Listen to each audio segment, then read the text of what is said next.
Okay.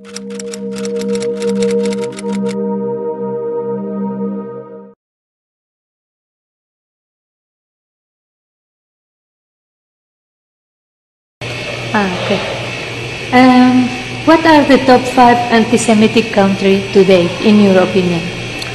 Okay, listen, I just want to understand one thing. You're not asking about which countries don't want to bring Nazis to justice. You're talking about the most anti-Semitic countries. Yes.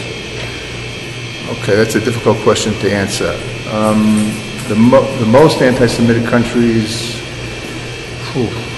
in terms of the number of incidents, so for example, France is very high on the list. There are a lot of problems now in Eastern Europe, in Ukraine, in Russia. Yes, I'm going to ask you later. Okay, and countries like Germany, Austria have their problems as well. But listen, let me just explain something. I think it's important to explain to your viewers. Yes. There's a difference between anti-Semitism in Eastern Europe and in Western Europe. In Western Europe, there are 3 main sources of anti-Semitism: immigrant Muslim communities, the extreme left, and the extreme right. And the anti-Semitism in Western Europe today, and in certain parts of North and South America, has basically changed form. And instead of being against the individual Jews or local Jewish communities, it's against the state of Israel. Now, what do we mean by that? We're not saying that if someone criticizes Israel, that's anti-Semitic.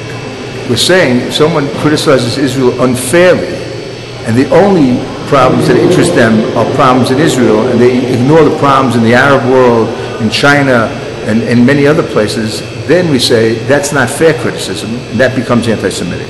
Okay? But in Eastern Europe, it's a wonderful definition. In Eastern Europe, there are no immigrant Muslim communities. There's no extreme left because communism was totally delegitimized. The only anti-Semitism in Eastern Europe is the anti-Semitism of the extreme right. But that anti-Semitism is not directed against Israel. Ironically, many of the countries in Eastern Europe love Israel, but they hate Jews. And the arguments and the claims that are the basis for that anti-Semitism are the typical anti-Semitism of the 30s. Jews control the media, Jews control the world, and they control the finances of the world, and all of these idiotic stereotypes, something taken out of the Protocols of the Elders of Zion.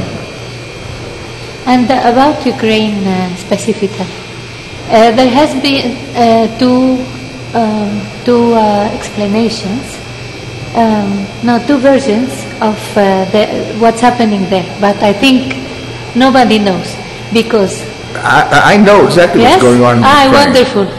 But having said that, I'm not in a position to be able to predict what's going to happen. Okay. And I'll explain to you very simply.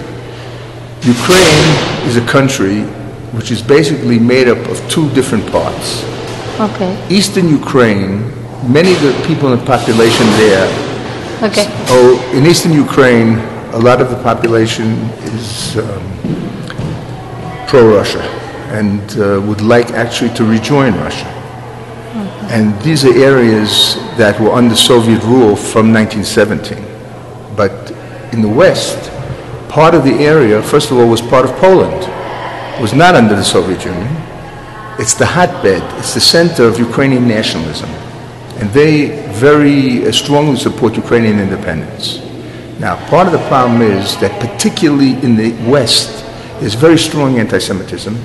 And the heroes of the people in the West are people like Stefan Bandera, Roman Shushkevich, and Melnik, and people who served with the Organization of Ukrainian Nationalists, who headed those organizations. The Maidan people? No, the Maidan people, I'll explain to you. It's a little complicated. So these are the people who are, basically have a very strong anti-Semitic tendency.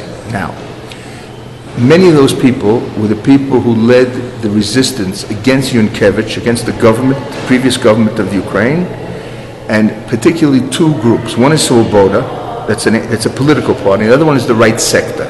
It's like a militia. And these people are very anti-Semitic. Although now, both of them. Although now there's something of an effort to tone that down, because they understand that some of them now have jobs in the government, and this will be very bad for the Ukraine. But if there are going to be elections soon, there will be elections soon, if these people get into the government with big support and they assume important ministries, very problematic. So we have to First of all, we have to evaluate, we have to, follow exactly what's going on there and see what happens in the elections and watch what Putin's going to do. Because Putin he could invade eastern Ukraine tomorrow. Because they ask the rabbi of the Jewish community. There are 4 of them, 4 chief rabbis of Ukraine, and each one says a different thing. So some people So in other words, some Jews, pro-Russian. the community is going to split. Okay. Some people in the Jewish community are pro-Russia, some people are pro-Ukraine.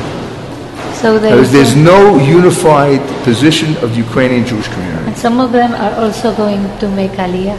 I hope many of them will make Aliyah. They are saying they are about to make Aliyah. And today the perpetrators are old and sick. I understand. Not all of them. Not all of them? No, they're all old. Not all of them are sick. Okay. Some of them are healthy enough to be brought to justice. That's my job, to try and make sure they're brought to justice. Okay. How many of them have you brought to justice? I would say to you that I helped create a situation in which some legal action of some sort, was taken against at least 3 dozen Nazi war criminals, collaborators from many different countries all over the world. And I have to say one thing, very often, people, there are many Nazi war criminals still alive who have not been brought to justice, who can still be brought to justice. And just recently, the German government announced that they were recommending the prosecution of 31 people who served in Auschwitz, and indicated there were 7 more that they found who served in Auschwitz but were not living in Germany. They're living in other countries, Austria, Brazil, and elsewhere. So the people ranged in age from 86 to 97.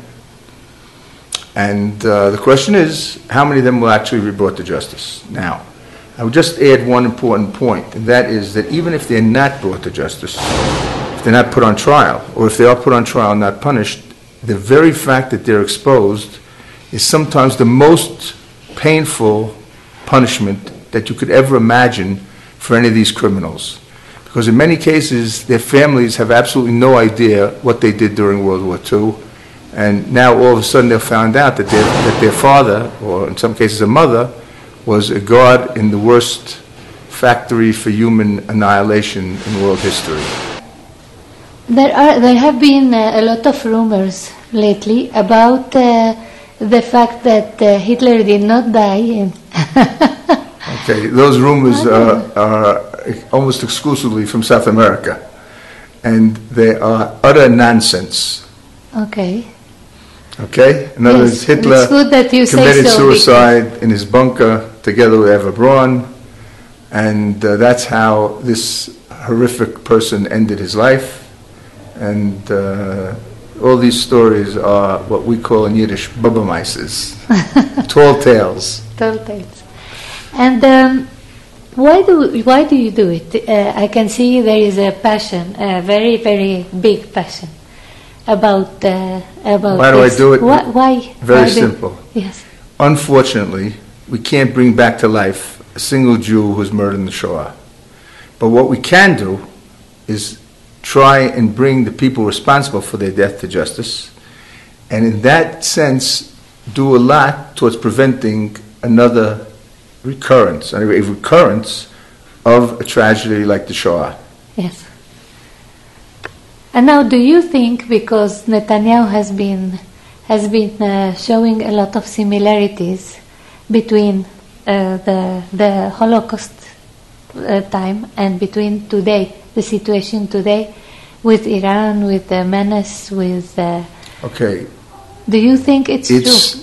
Do you see the similarities? Any people, okay, who've been the victim of genocide can never take lightly the threat of another genocide. And unfortunately, in this case, I completely agree with Prime Minister Netanyahu that Iran poses a genocidal threat to the state of Israel and to the Jewish people. What about this feeling of many Jews that enough with the Holocaust, enough of us being victims, enough of... Listen, we're not only victims.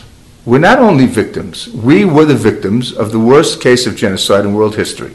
And we have come back from the ashes, have risen from the ashes, like in the famous prophecy of the prophet Ezekiel, Yechezkel, in the vision of the dry bones. We fulfilled that vision. We created one of the most successful nation states in history, in recent history. So listen, we're not busy crying, okay? We're victims, we've been victims, but we're not sitting at home and crying and saying how terrible our fate is and do this for us and do that for us. We've done everything ourselves with the help of friends, and we have every reason to be proud. Wonderful.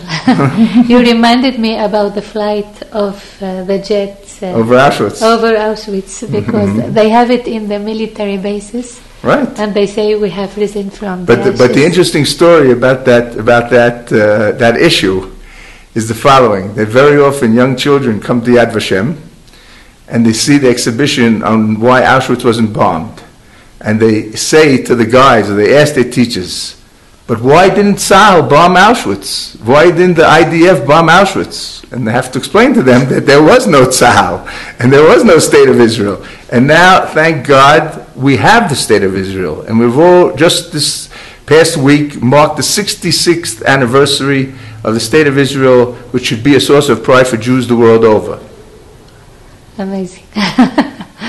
And you live in Israel? I live in Israel for the last 44 years. I made Aliyah at the age of 22, and I'm very happy that I did. And I raised a family with 4 kids, and we have 10 grandchildren and another one on the way and many more to come. So we're part of the most exciting saga in the history of the Jewish people in the last 2,000 years. And it's a privilege, and I invite everyone, every Jew, to come and take part of that privilege. Thank you.